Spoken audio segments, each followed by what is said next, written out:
Kamusta mga ka-Money Matters? Welcome back sa ating channel. Malapit na tayong mag 100,000 subscribers.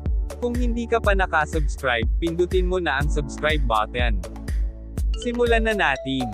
May isang bagay na nakakapagtaka sa mga pusa. Minsan, nakikita mo lang sila kanina.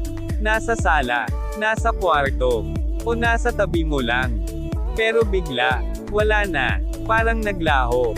Ngayon, isipin mo ito. Ang bahay mo ay hindi naman lumalaki. Walang bagong pinto, walang secret room. Pero ang pusa mo, parang kayang mawala sa loob ng ilang segundo. Saan sila napupunta? Ang totoo, hindi sila talaga nawawala. Magaling lang silang magtago. Ang pusa ay likas na maliit ang katawan. Flexible. Tahimik gumalaw.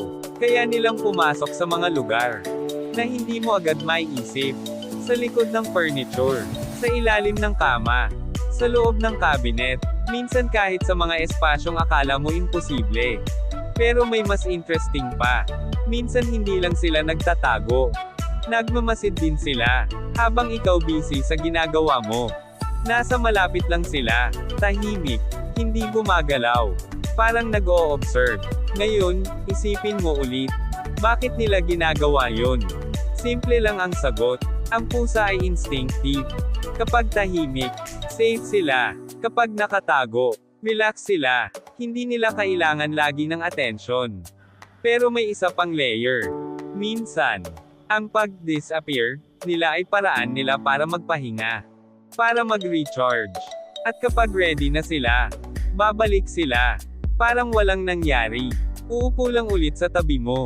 Parang sinasabi, nandito lang ako. Kaya next time na mawala bigla ang pusa mo sa loob ng bahay, huwag ka agad magpanik.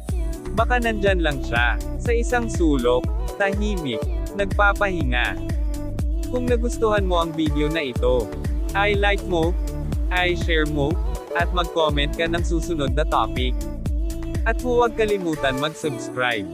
Malapit na tayo sa 100,000 subscribers. Maraming salamat mga ka-Money Matters. See you sa next video.